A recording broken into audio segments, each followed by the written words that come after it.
I want to talk about President Trump's historic and incredible speech last night. The American people and the entire world watched President Trump powerfully lay out how he's renewing the American dream in a record-breaking joint address to Congress. And Americans loved what they heard. According to a CBS YouGov survey, an overwhelming 76% of those watching approved of President Trump's speech last night. The president spoke about how he's taken more than 400 executive actions on his key promises. The expectations were high, and President Trump is exceeding them. According to brand new polling from the Daily Mail, President Trump has never been more popular as his approval ratings are reaching historic highs. More Americans believe America is headed in the right direction than the wrong direction. Everyday Americans love this president because he tells it like it is, no matter what, and he did that last night. President Trump level set with the American people on the economy and exposed how badly Joe Biden screwed it up by causing the worst inflation crisis in 4 decades. President Trump was honest about where we are while making clear that help is on the way. As the president declared last night, he will make America affordable again. Last night, you also saw who motivates the president to work so hard. Everyday Americans, who President Trump shined a spotlight on last night in his speech. From Mark Fogel, who President Trump was finally able to reunite with his family and his beautiful 95-year-old mother after being detained in Russia, to Peyton McNabb, whose heart-wrenching story motivated President Trump to end men in women's sports, and to Allison and Lauren Phillips, the mother and daughter and sister of Laken Riley, who President Trump honored by signing the Laken Riley Act to ensure her name will live on forever. In other amazing and surprise moments, President Trump honored the life of Jocelyn Nungare, who was brutally murdered by illegal alien gang members. He ensured Jocelyn will never be forgotten by renaming a national wildlife refuge in her home state of Texas to honor her life. And in one of the greatest surprise moments of the night, DJ Daniel, an incredible 13-year-old boy who is beating brain cancer, saw his dreams fulfilled by President Trump when he was made an honorary Secret Service agent. And finally, after nearly 4 years, President Trump delivered justice for the families of the 13 American heroes who were killed at Abbey Gate in the Biden-botched Afghanistan withdrawal, which was one of the worst humiliations in the history of our country. President Trump announced that we have detained Mohammed Sharifullah, the monster who was responsible for that horrific attack, and he was delivered to Dulles Airfield earlier this morning.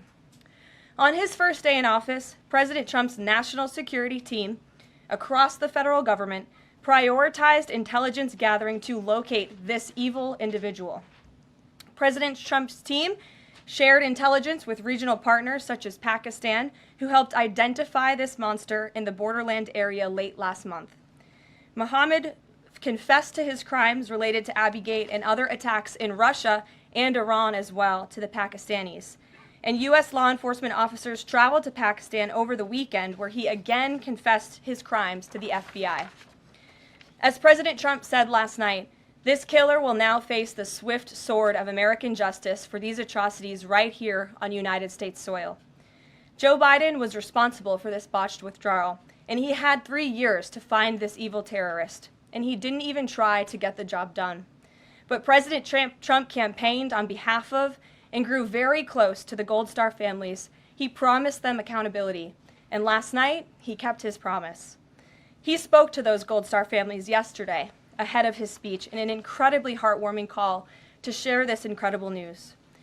And as President Trump asked in his speech last night, how could anyone possibly be opposed to any of this action that he is taking?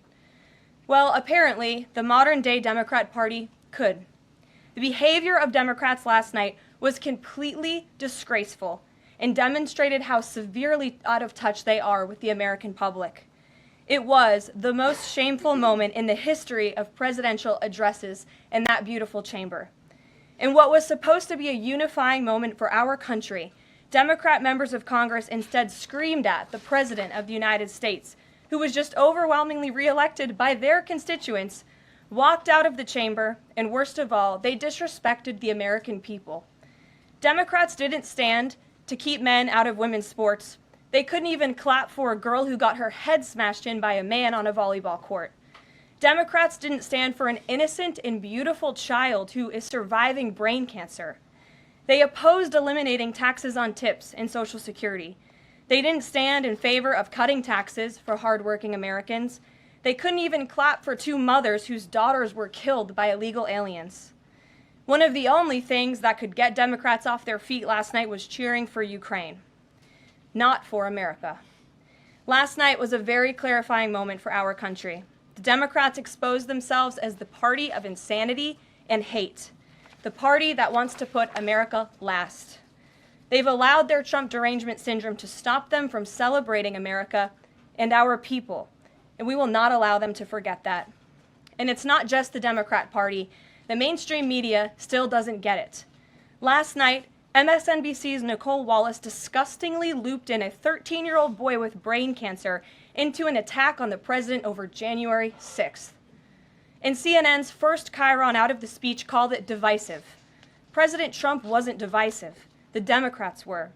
And CNN was proven wrong by their own viewers, 69% of whom, in a post-speech poll, said they had a positive reaction to the president's speech.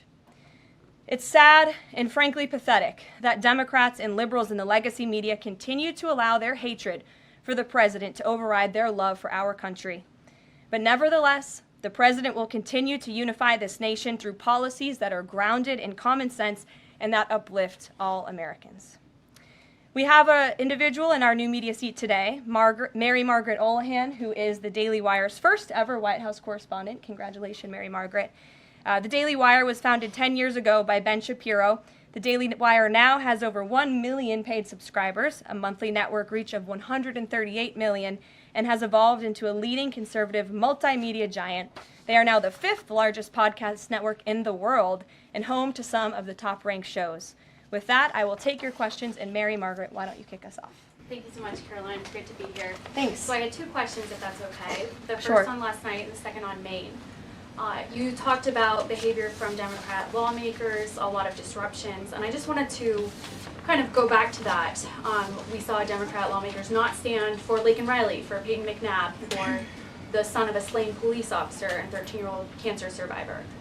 What are the optics of that nationally, just in terms of not just the people who were in the room last night, but across the nation?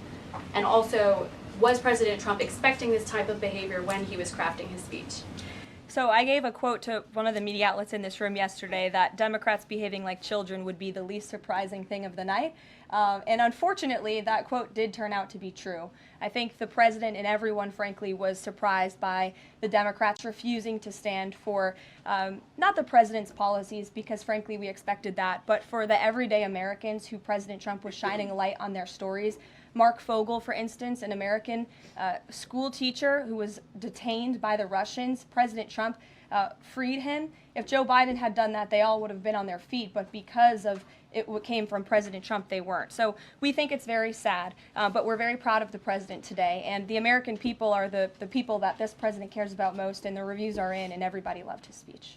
Thank you. And then on Maine, we know that the governor of Maine has really pushed back against the president's executive order saying that boys should not be in girls' sports.